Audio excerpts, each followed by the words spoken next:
Well, good evening, everyone, and welcome to another edition of Thursday Night Pre-Calculus.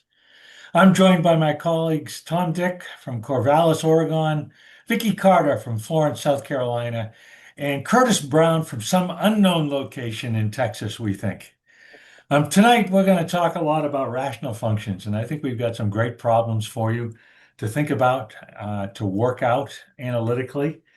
And Tom is going to add his expertise on the TI-84 and technology. And Vicky, serves as the moderator for the AP Pre-Calculus Teachers Facebook page. I think I got everything in there, Vicky. We'll Sounds add, good. we'll add her expertise. She's been moderating that page and has been deeply involved with AP Pre-Calculus for many years, for a number of years, and she'll add her expertise as we solve these problems.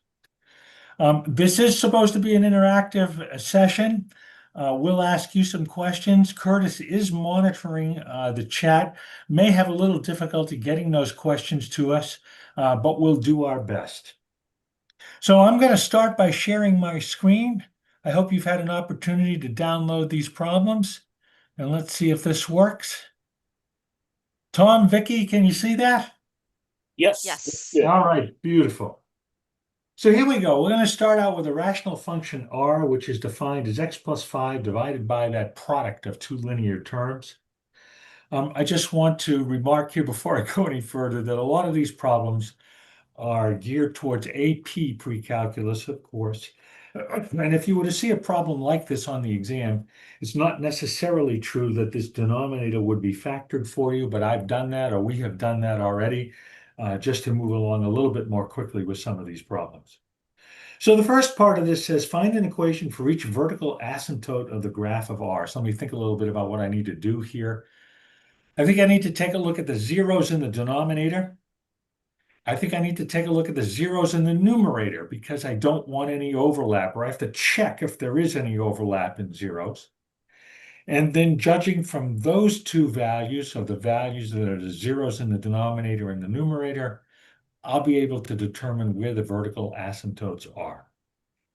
So the zeros in the denominator, well, let's see, I set that denominator equal to 0, and I've skipped a couple of steps here. I know we're getting very good at this stuff. This is the principle of zero products going on in the background. How do you make a product 0? The only way is if one of the factors is 0. So to make this factor 0, x is 2. To make this factor 0, x is 6. So the candidates for the vertical asymptotes are x equal 2 and x equals 6. And by the way, I know right away here that the domain of R is all real numbers except 2 and 6. Now, I need to quickly check the numerator, see where the zeros in the numerator are. Well, there's only one linear factor, x plus 5, set that equal to 0. That means x is equal to minus 5. There are no overlap here between these values. Therefore, the vertical asymptotes of this graph of R are automatically here. X equal to are at x equal to and x equals 6. Good, I'm going to do a little bit more here with this problem, and then I'll hand it over to Tom for some technology. The next part of this I really like. It says use mathematical notation to describe the behavior of that function r near each vertical asymptotes. Now, there are several ways to do this. I'm going to show you a kind of a nice sign table. I'm going to call it a sign table, but some people call this a sign chart, I think, as to distinguish between a sign chart with a straight vertical line, horizontal line here representing the number line, although we could use that also. This is a little bit more visual, I think, a little bit easier perhaps to follow. And then I'm going to visualize, I'm going to draw an arrow in here. I'm going to visualize this sign chart with a graph down here. I've kind of adopted this kind of visualization from someplace that I saw, and I really like it. I like it a lot. So let's see, what I need to do is I need to take the vertical asymptotes, where the vertical asymptotes are located at x equal 2 and x equals 6. And those divide up the real line into intervals. And I'm going to add one more value of x in here, minus 5. I don't really need to do that, but there's a 0 there. And I know that the sign of that rational function could change at that zero. So I include that in my sign chart. So the values 2 and 6 and -5 divide up the real numbers into intervals here, in which I need to check the sign of this rational function. The rational function cannot change sign at any place inside one of those intervals. So the intervals are x less than -5, -5 up to 2, 2 to 6, and greater than 6. And here's how I start this. I start by thinking about the sign of each one of these terms. First, x plus 5. If x is less than -5, the sign of that term is negative.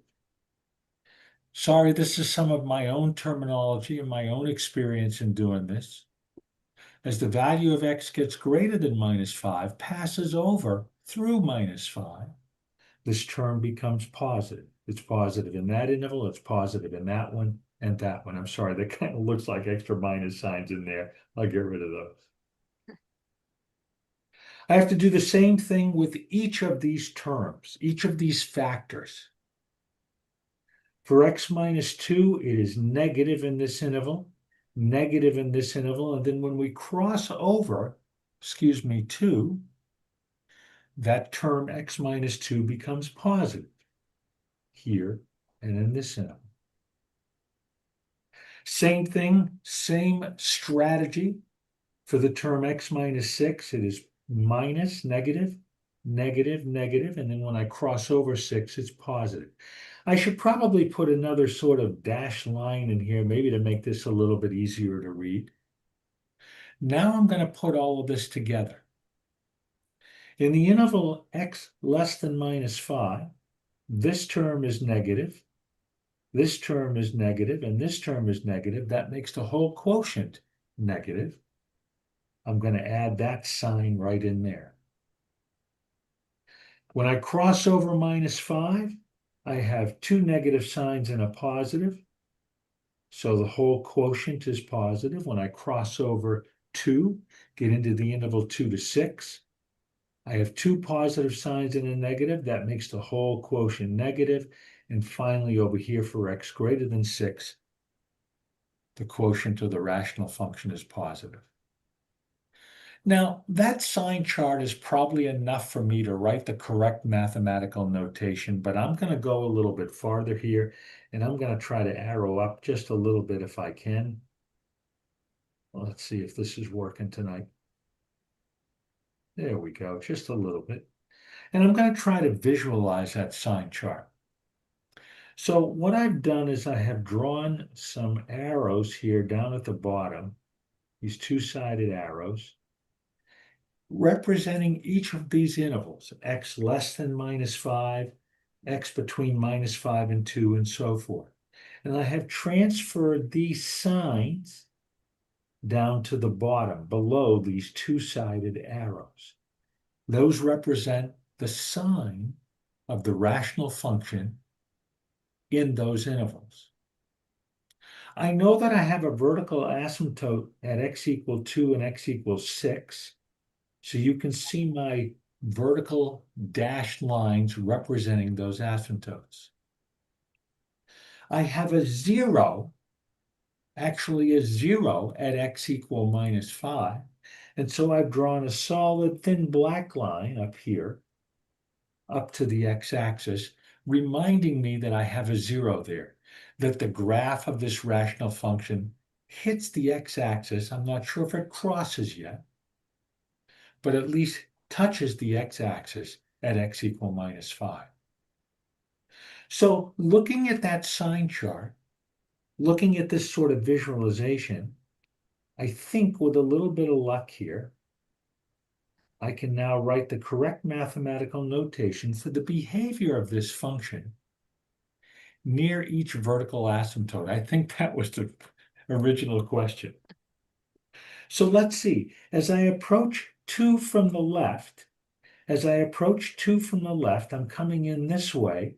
I know that the rational function is positive. I know I have a vertical asymptote there. So I know that as x goes to 2 from the left, this limit must be plus infinity. The rational function must be increasing without bound. Similarly, as I approach 2 from the right-hand side, I know that the rational function is decreasing without bound. That's how I write that mathematically. The limit as x goes to 2 from the right, remember that little superscript plus sign means from the right, of r of x is equal to minus infinity. Similarly, the limit as x goes to 6 from the left. Well, let's see, what is this telling me here? The rational function is decreasing without bound, so that limit is equal to minus infinity. And the limit as x goes to 6 from the right. Well, the rational function is increasing without bound, and that's how I write it mathematically. Now, just a couple of little things here before we move on to part C, a couple of things that have to do with notation. Vicky, don't let me make a mistake on this one. You know, a lot of teachers, when I talk about this kind of a limit, many teachers will ask me, well, how can you really write that with an equal sign? Because infinity really isn't a number. And you're right, it isn't. But this is mathematical notation that we as mathematicians use to represent, to characterize special kind of behavior of this function, in this case, r. So we understand that infinity is not a number, but this notation identifies, characterizes the behavior of r as x goes to 2 from the left. So it's okay to write that. Yes. And The I mean, thing, it's, and you're going to graph it in just a minute because I know that's the next part of this. But I think I always try to tell my students it's really describing what the graph is doing. And we use an equal sign in order to make that description. So, it's okay to write it. yes. Another question I had actually that came up, we were just talking about this, it came up last weekend at NCTM.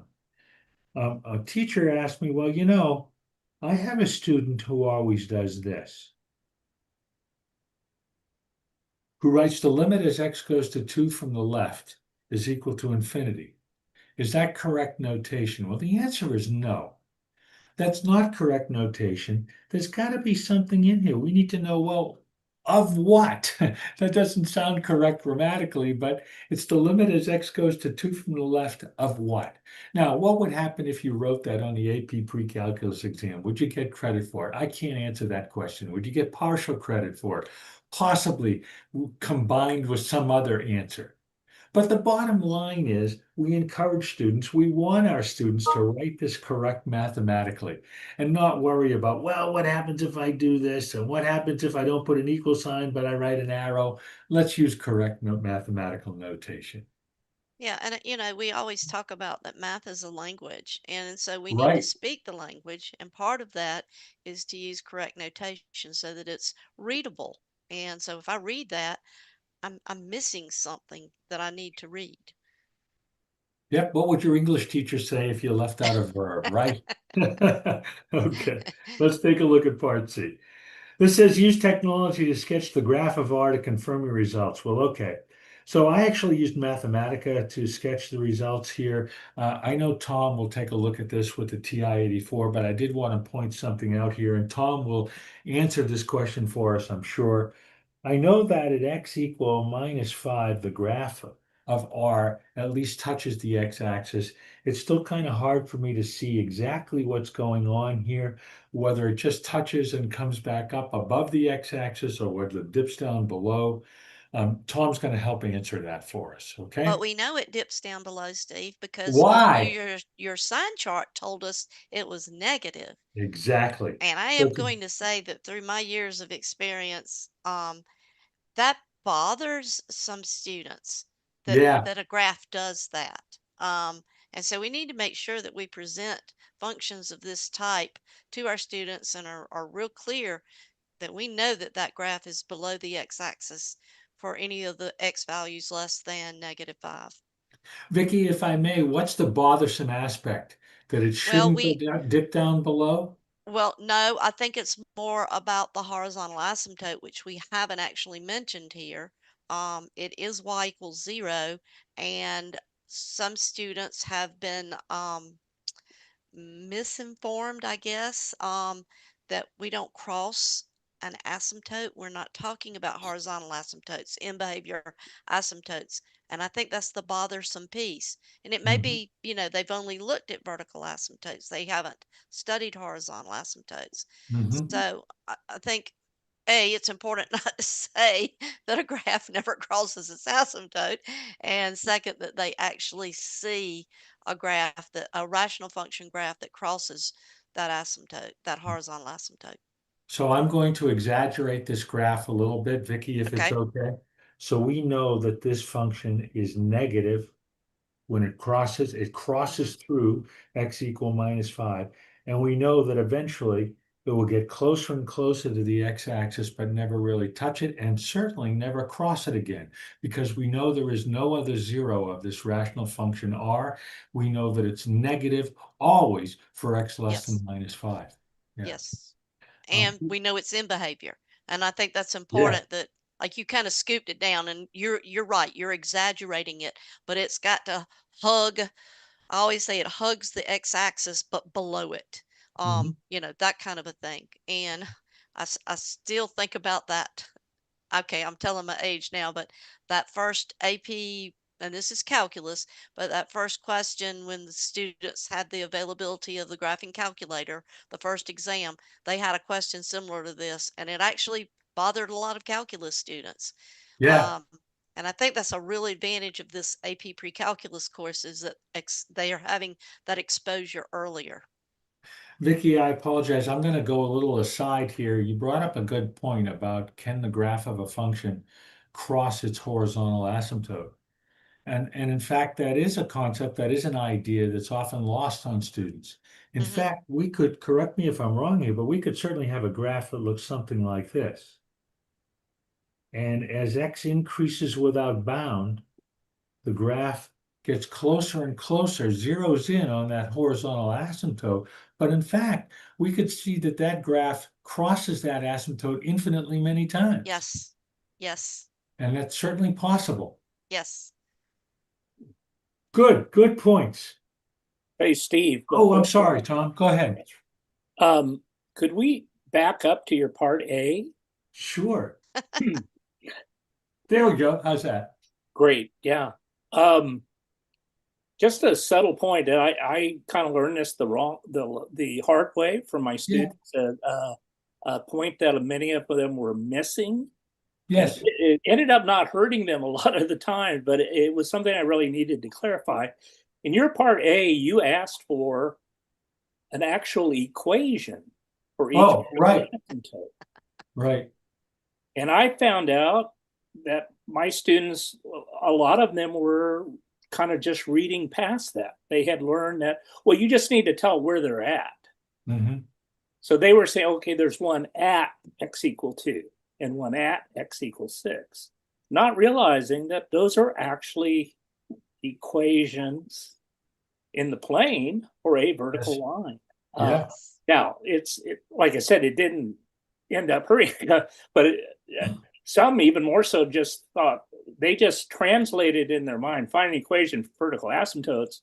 What that really meant was just set the denominator equal to 0 and report your solutions. Yes. So they Yeah. really had oversimplified it.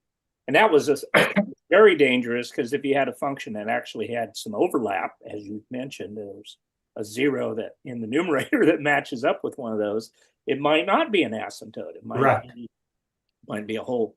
But that was something I needed. That like I throw that out for teachers. This might be something you really want to clarify: is that x equal 2 and x equals 6, depending on the context, those might represent equations of vertical lines, not just Yeah. reporting values of x. So, Okay. Tom, do you want to do a little technology here? sure, yeah, Okay. happy All to. right. I'm going to stop my share. It's all yours.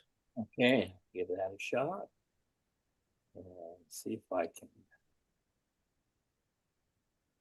get my you all can let me know if I succeed. Looks good, Tom. Yeah, Looks good, 84 yeah. up there. Okay, very good. Okay, so I'm just going to kind of dive in. It's going to be, in some sense, looking at that part C, looking at the graphical. But I did want to point out some kind of special nuances to graphing that we might want to be aware of. Okay. For rational function, you might very well want to use this fraction template here. So let me get that so we can, otherwise you're going to have to be very careful with parentheses if you're entering it inline is what we call it. So I'll put my x plus 5 in the numerator, and then downstairs, I will need my parentheses for those two factors. So we've got x minus 2, and we're multiplying by x minus 6. Whoops, not 66. There we go. And I'm going to go ahead and enter that. And then I'll just, for kind of, my kind of default is a zoom decimal window. So I'm going to go to zoom decimal, just take a look at what we get there. And it's a pretty nice looking graph, though I think we're might be missing. Are we seeing what's happening to the right of 6? No. I don't see it. Screen. What's that? I don't see it. Yeah. And so that's where your graph is definitely superior. There's something going on there. So we might want to adjust the window a bit. Let me go to my window. And what I'm going to do is I'm going to double the size of X min and X max to get us a little bit bigger horizontal window. So I'll do negative 13.2. This is more than enough, I think, for us to see. Okay, let's try graphing that again. Okay, now we're getting something that looks more like what we were looking for. So one thing I wanted to point out is there is a feature, and it's found under format for graphing. Now, format is the second shift of zoom. So I'm going to go to that. Let's take a look what's there. And what we see is just a load of different settings that kind of control how things are reported, especially in the graphing format. So whether you have labels, the grid, all these things. And I want you to look all the way down to the very bottom there. And you notice it says detect asymptotes. And that's turned on.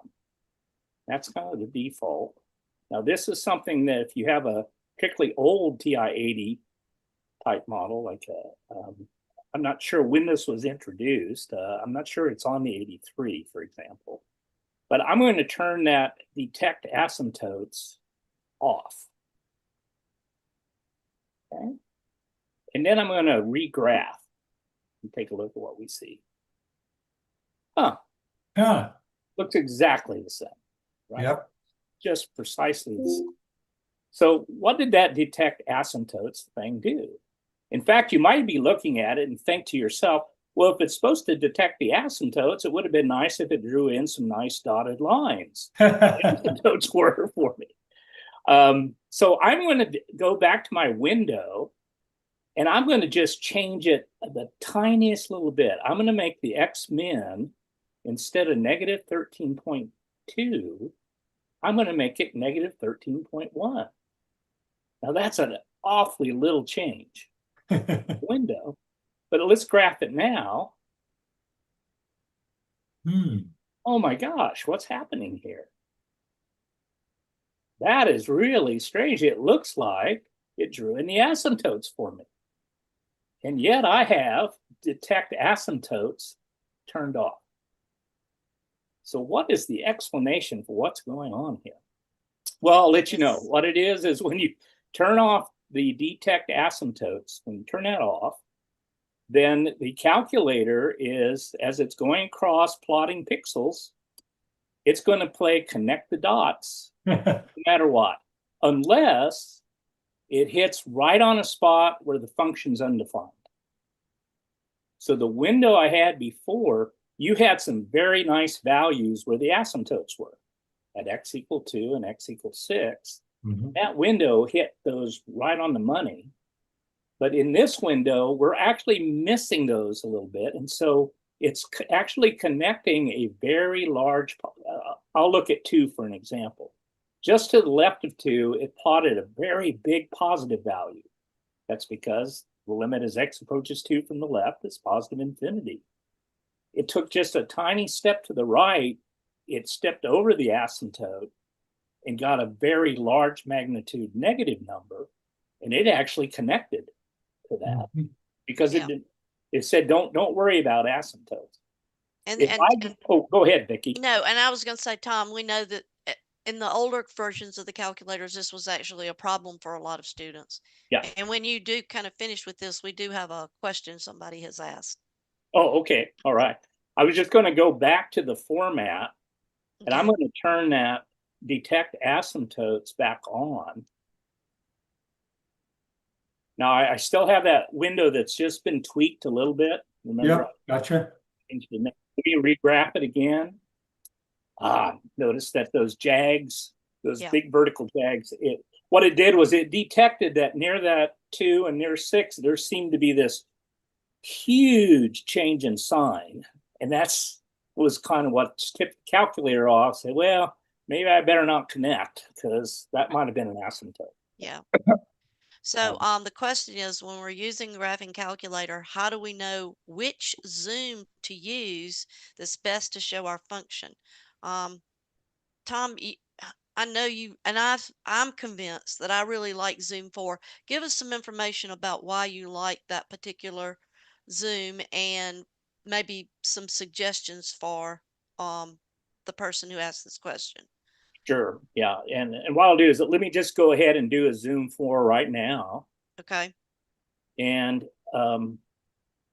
the main reason I like it is a couple of things. One, it's a nice square window. What I mean by that is 1 pixel step, either left or right or up or down, is going to be the same value. So you can, if you see a line that's going up at a 45-degree angle, that really is slope 1.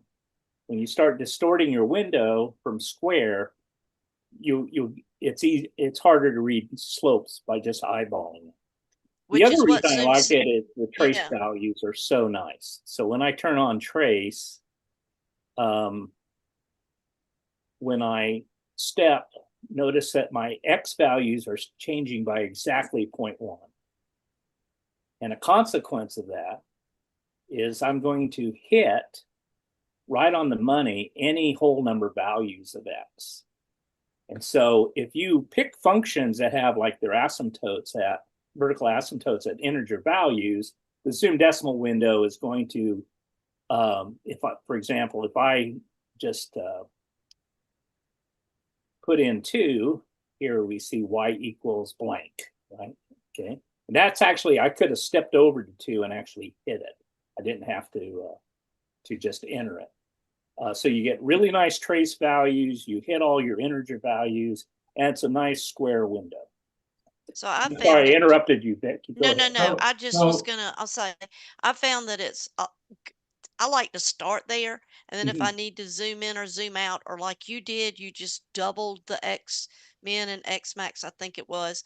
That it's easy to make adjustments and kind of still stay in this nice window where like I said, like you said, the trace is nice and convenient and easy to read. So, um, so many of our students just hit Zoom 6 and they don't have that proportional window. The X width and the Y width tick marks are not the same.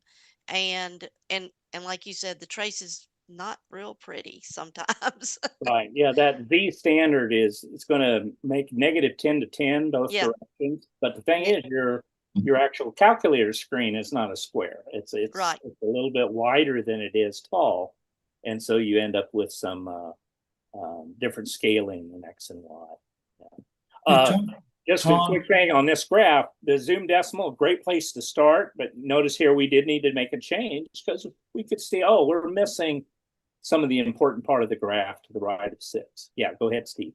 Tom, I interpreted this question a little bit differently in that how do you pick your window settings and zoom in order to see all the features of the graph? And my response to that would be, well, in general, you need to do something analytic. You need to analyze the function before you know, well, where are all the important features? For example, when you graphed this one, you knew that there was something going on to the right of x equals 6, and you can't see anything there. So I would respond by saying, well, I've got to analyze the function first with my pre-calculus skills, and that will help me create this graph with a judicious viewing window. And In sometimes the fact, what table did, helps. yes, Looking at the table helps. Yeah, absolutely. Absolutely.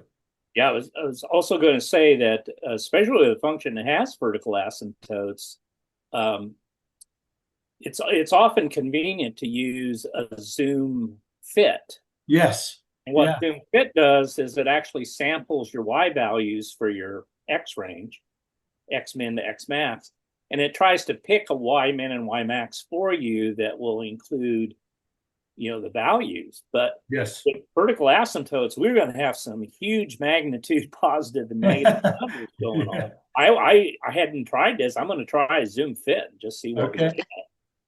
Oh, look at those tick marks on the Yeah. Yeah. y-axis. Yeah. It's not a horrible graph, but you can see it's really. I'll check my window.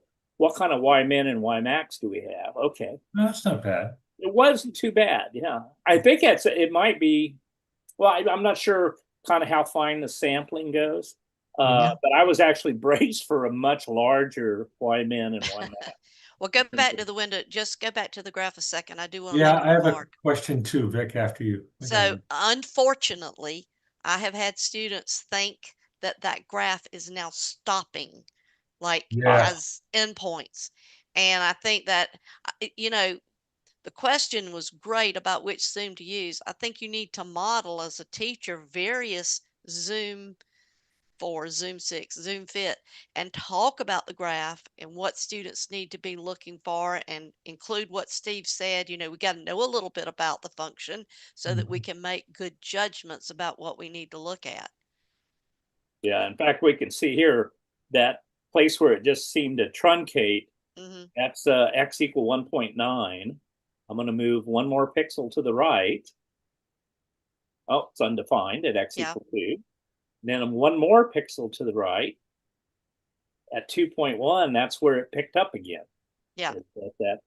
And we know that if you were a lot closer to 2 from either side, we'd get much, much bigger and much positive and negative Yeah. values. It's a Tom, good, great discussion. yeah, stay on this graph screen if you would. I have two questions. Could you just address why, when you're tracing on this graph, why is it that the y value given there is not a decimal, but rather in fraction form? It owes to the fact that I actually used the fraction template to put Okay. in that rational function. If I had written it, actually the alternative, right, it would be to type it in the way you see it up here at the top. Yes. Notice here we do have parentheses around the numerator, x plus 5. And then we have a big set of parentheses. Well, the parentheses themselves are not bigger, but I just mean it's an inclusive set of parentheses Yes. around the entire denominator. And you certainly can enter that way. It's not that hard, but you got to kind of pay attention. You need the right number of parentheses to do Mhm. that. If we had entered it this way, we would have gotten decimal values for the y readout. Mhm. Okay. Since I use the fraction template, if it's a rational number that's not crazy, and what by crazy I mean it has so many digits necessary in the denominator that it would be too ugly, it'll actually report it in this rational form. Okay. Second question is, so if I'm a teacher and I'm preparing this graph for my students, Mm-hmm. I certainly know how I can include a horizontal straight line if I wanted to, but is there some way that I can draw, if I really wanted to, a vertical line in here at x equal 2? or a Yes. vertical line at x equals 6? How could I do that? The um, It's the Vicky might draw. be able to help me, and I was going to Second, say I think the draw second menu, draw. Yes, the draw menu. Second program, which is draw. second program, And you go and down to see vertical. number 4, vertical. Mhm. Okay, so I'll hit number 4. Oh, and what it did was draw a vertical line right where I happen to be at. Okay. Okay. Um, Can you move that over? Can you arrow over one? let's see. What I'm going to try to do is I'll do a quit, regraph. Okay, got rid of it. And now let me do a trace, put in 2. So now I'm right at Okay. equal to. And now I think I can draw the vertical right there. So what happens if you hit the style key? Ah, good question. I don't know. We're going to find out. I think So we can make it. I mean, it's a lot of trouble, but I think you can make it like dashed and I things like could make that, it dashed or something, or a or a different different color. color. Yeah. So let me go ahead and go down to the line, and then I'll hit a right arrow. See different Oh, thickness. no, you can't. Okay. Oh, I I was thought messing we with might. this. Yeah, it's Yeah, I wonder more what like, that looks like, that little triangle thing. I think that might be a little bit of shading, but I'm not sure Yeah. what's going to I happen. Oh, I see what you're saying.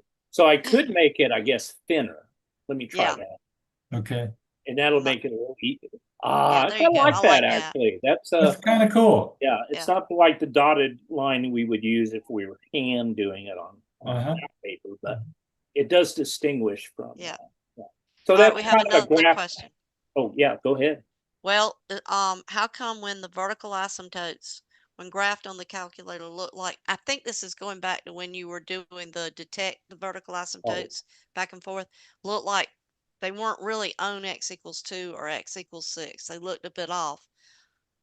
I Yeah, think it's because it was what you were discussing. We're connecting that last point. We're connecting something from like 1.9 to 2.1, and so it's going to look whatever, slightly slanted. yeah. I'm going to just do a quick thing. I'm just going to Okay. do a quick zoom decimal and then immediately go to the window and change that negative 6.6 to a negative 6.5. Okay.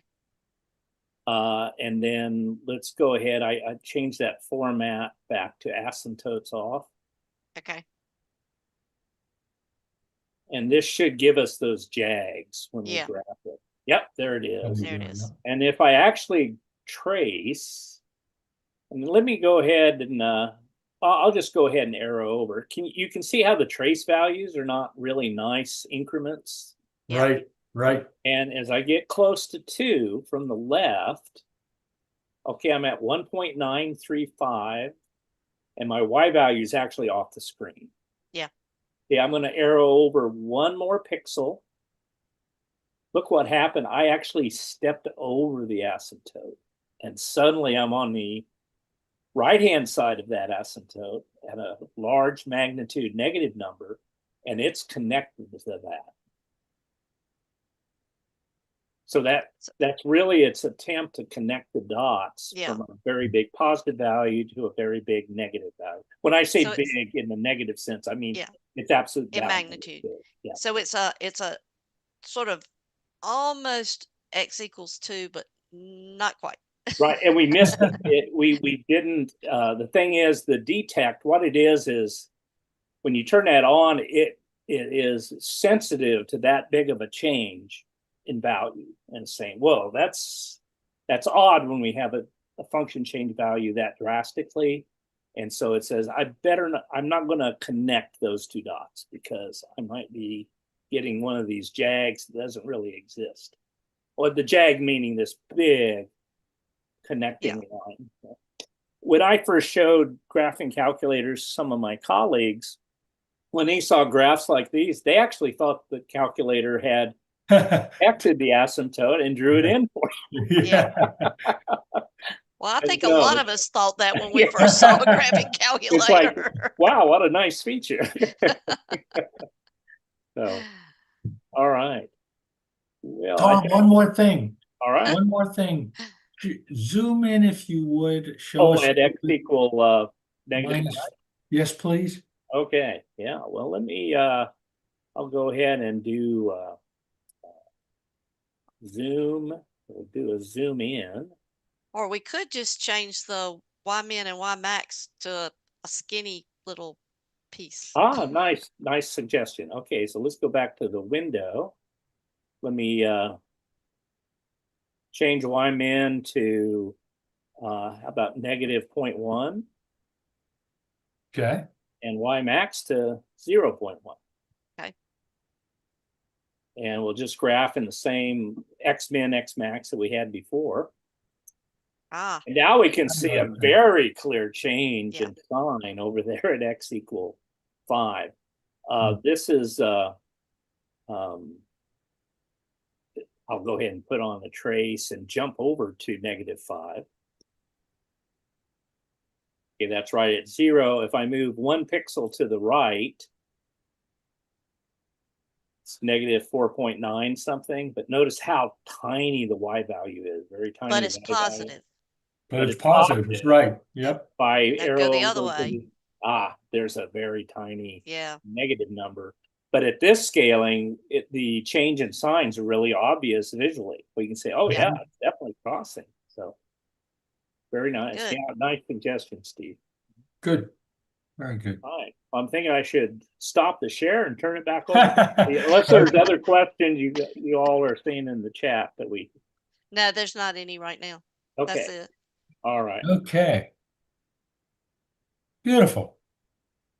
All right. Well, let's see what we can do with number 2. I think we're going until 10 o'clock tonight. I don't know if Curtis is going to be with us, but I'm going to try to solve this inequality that involves a rational function.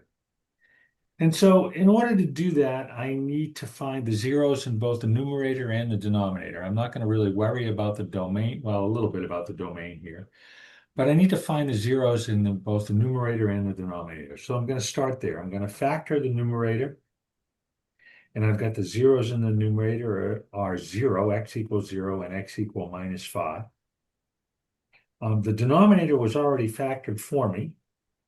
So again, the principle of zero products is going on in the background, and that returns an x equal 3 and an x equal minus 1. So I didn't do anything, or I didn't ask this question here about the domain of this function, but we know that the domain is all reals except x equal 3 and x equal minus 1. Okay, so I just scribbled a little bit off to the side here on the right-hand side here. We could use this kind of a sign chart where we draw a horizontal line representing the x-axis, and we put tick marks in corresponding to the zeros in the numerator and the denominator. I might add a few more things up here. I know that I have a 0 at 0, and I know that I have a 0 at x equal minus 5, and I know that the function is undefined at x equal 3 and x equal minus 1. So sometimes what I do is put in a D and E like that. Whoops, I'm sorry. Or I might even just put an X right there or an X right there to make sure that, well, I know I can't plug those values into the function. So that's another possibility. You'll notice that the way that I drew this kind of quickly, it's not drawn true to scaling. That's not the point here. The point is that I have all of these intervals that are determined by the zeros in the numerator and the zeros in the denominator. So I'm going to draw another sign chart like I did in problem number 1. All of the intervals or the regions are given up here, determined by the zeros in the numerator and the zeros in the denominator. And I won't go through this in gory detail with you. I did the same thing as I did in example 1 by writing the sign of this expression in each one of those intervals and so forth down the line, the sign of each one of those factors. Each one of those factors in both the numerator and the denominator. Now let me just kind of scribble in my dashed line here. I'm going to put all of that together and determine the sign of my rational function. Well, let's see, I've got 4 negatives here in this first column. So the sign of the rational function is positive. And by the way, I've got to be a little careful here about whether or not any of these factors were squared or cubed or whatever, but they aren't. The sign of the rational function is in it. This interval is negative. then positive, then negative, then positive. Don't fall into this sort of trap of thinking that the sign always alternates. I think, Vicky, you'll agree with me that that's a common error that Yes. students make. Find these intervals and just find one sign and just assume that they always alternate, not always true. So I'm going to take a look at this last row and I'm going to try to answer this question. I'm sorry, let me arrow up just a little. Where is that rational function greater than or equal to 0? Well, let's see.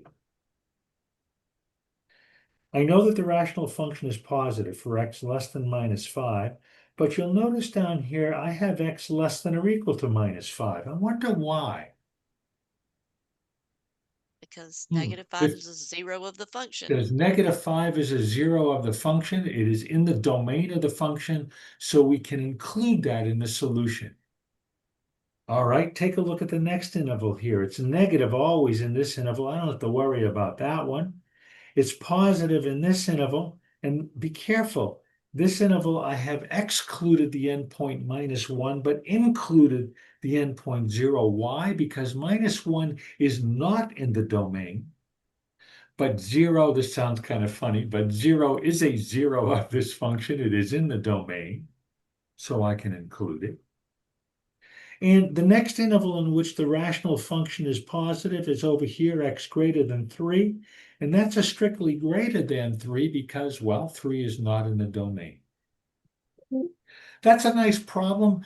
Vicky, I think this is a very typical AP pre-calculus exam kind of a question. I don't know as we'd see it on a free response, No, but I we think could we'd see it probably on multiple choice. certainly see this on a Yeah. multiple choice. Yeah, certainly see something like this on a multiple choice. And the choices might be something like an interval that is correct of one of those that you've written, and then some that are just, out there, not correct. And so they may have to do all the work in order to find the one right answer kind of a thing. So Gotcha. Gotcha. I didn't ask for this, but I thought I would draw a graph just to support my sign chart here and my solution. I know that I have zeros here at -5 and at 0. And judging yes. or looking at the sign chart here in that last row, I know that the function is positive, negative, and then positive. And yes, I do have two vertical asymptotes here at x equal -1 and at x equal 3. I didn't do the whole analysis, but I can take a look at these signs right here to determine what is the function doing near each vertical asymptote. And Vicky, once again here, this is a case where the graph of the function crosses over x equal -5. And I wonder what happens here. It must remain positive. Is it going back down and getting closer and closer to 0? I wonder what's happening here. How Well, I would we think show that? we need to wonder what the horizontal asymptote actually is. It was the x-axis in the previous example, but it's not in this one. So how do we do that? I wonder if Curtis could hear us. I'd You'd ask ask him this him. one. Well, So I'll play. okay, go ahead. I'll play the game. So Okay, I could do some quick mental multiplication in the denominator and realize that my leading term would be x squared. It would be okay, 1x squared. I really don't need to know the rest of the product in order to determine the horizontal asymptote, although it's not hard to do. okay, But I have those um, the degree of the numerator and the degree of the denominator are the same. And so we're right? looking at that ratio of the coefficients, which is 1 to 1. So we get y equals 1. Very good. Excellent. So we do indeed know that this graph, as x decreases without bound, as x goes to -infinity, that this graph is getting closer and closer to y equal 1. Mm-hmm. Beautiful. Very good. Okay, Tom, do you want to take a look at anything on number 2? Yeah, just a quick thing, if I could, Okay, Steve. I'll promise to be quick on that. that's our fine. You're doing fine. That's good. So let me share my 84 again. Hopefully that's coming up where you can see it. And I took the liberty of, while you were presenting, Steve, to go ahead and enter that function into my Y1. So this is the function you were looking at. I think I got all the pieces of it correct. And as usual, let me just do my kind of default window I like. I'll do a zoom decimal. Okay. Not bad. And it's got That's pretty good. Yeah. over there. Not too bad. Not too bad. The quick thing I wanted to point out was this problem had to do with analyzing an inequality involving this rational function. And so I just wanted to point out this kind of interesting thing you can do. I'm going back to my Y1, and I'm actually going to edit it. I'm not going to change that rational expression at all. Let me just arrow all the way over to the right of it. But I'm going to make Y1 that inequality. And to do that, I'll need to go to the second shift of math. It says test. That's where I can find these inequality symbols. Mm-hmm. I'm going to go to number 4. That's the greater than or equal. What's in that symbol? And I think it was greater than or equal to 0. Yes, sir. And you may look at this and say, this looks just totally bizarre. I've got Y1 equal to this inequality. Well, an inequality is a statement that, depending on the value of X, it's either true or it's false. If I put in a value of X that makes that expression greater than or equal to 0, thumbs up, it's true. If I put in a value of X that makes it negative, then it'll be false. Well, if we just numerically assign 1 to true and 0 to false, we can actually graph this. So I'm just going to go ahead and graph again. Now I'm graphing the truth value of this inequality. And you know what? I think I'm going to go to format. Do you see those JAGs? Yes. Mhm. It's because I've got Detect text asymptotes. asymptotes off.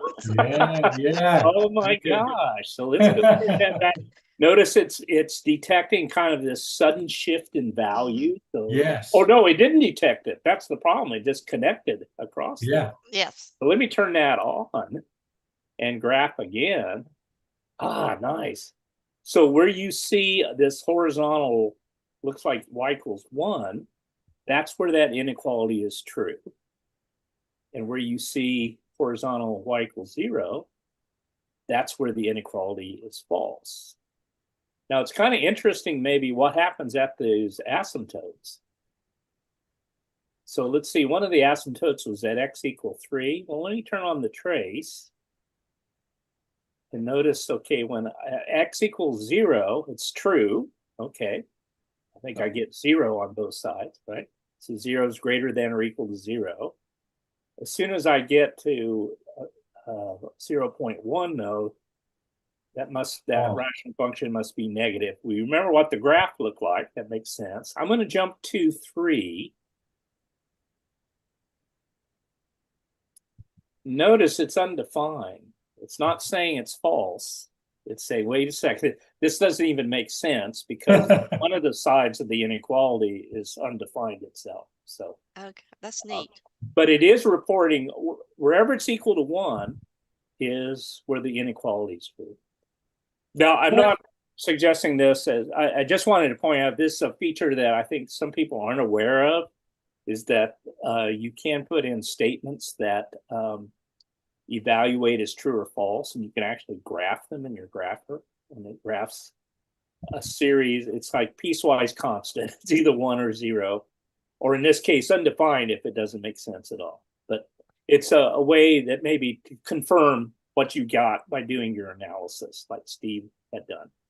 So Yeah, I think I of like it that. as like check your work. It's a Yeah, check your work kind yeah, of it's thing. another Yeah. visual to do that. But I really like it because if a student is like, I'm not sure I did this right. Well, this Yes. might be a way to confirm it or say, Right. oh, you need to go back and check your work. Exactly.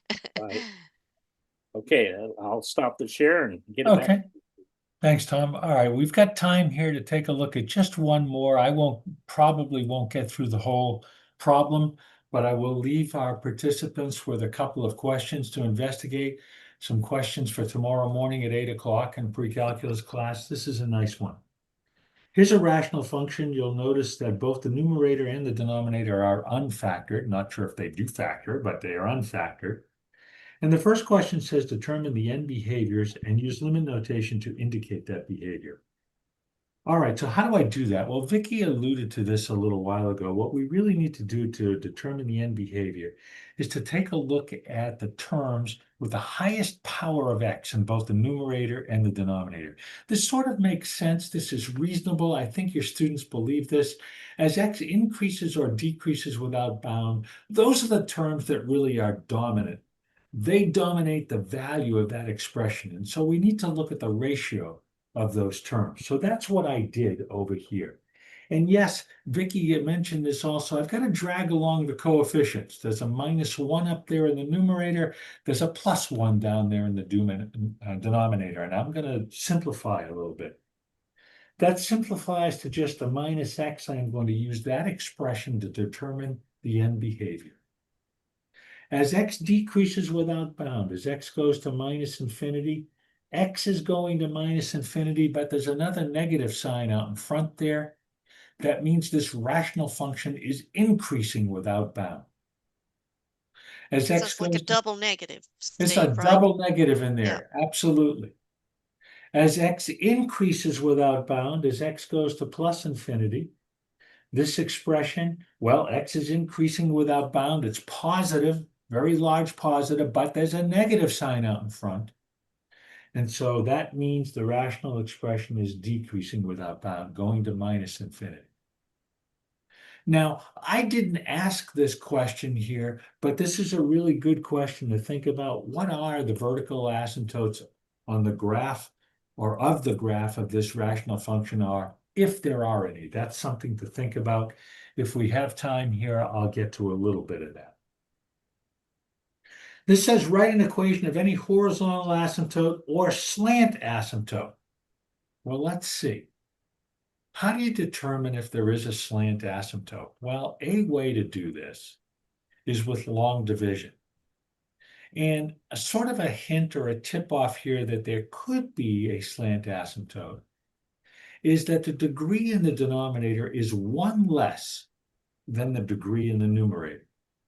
So, Steve, can I interrupt a second? And we Please. don't have much time left, but a question did come up or a comment in the last day or two on the Facebook page about, Yes. can I just teach synthetic division? I think this is an excellent example where if you've only taught synthetic division, a student's going to be a little bit lost as to how to do this division. And I don't think you want to go into how to divide with a quadratic with synthetic division. That's a good point. Yeah. So, Excellent point. so Yeah. definitely students need to know the technique of long division to be able to do a problem like this. Now, I've used I apologize for this. I've used kind of a sneaky way to format this on the page. But if I were doing all of this by hand, I would certainly write in a 0x here. We have to account for all of the powers of x here Yeah. when we do this division. Okay, so when I carry out that division, this is what I am left with.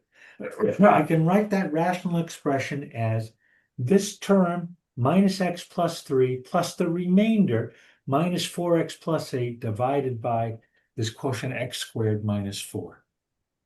Is there a slant asymptote here? Yes. It is the Yes. line -x plus 3. Here is a way to think about it. There are others. What happens as x gets larger and larger? As x increases without bound, what's happening to this expression? Since the degree in the numerator is 1, the degree in the denominator is 2, the degree in the numerator is less than the degree in the denominator.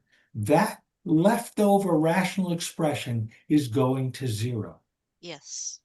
Therefore, as x increases without bound, I like this explanation. This rational expression is looking more and more like that, plus a real small number. So it's looking more and more like that straight line. Is there a slant asymptote? Yes. at y equal minus x plus 3, there are no horizontal asymptotes of the graph of R. I'll just finish this up by taking a quick look at this graph. I use technology, Mathematica, again, to draw this.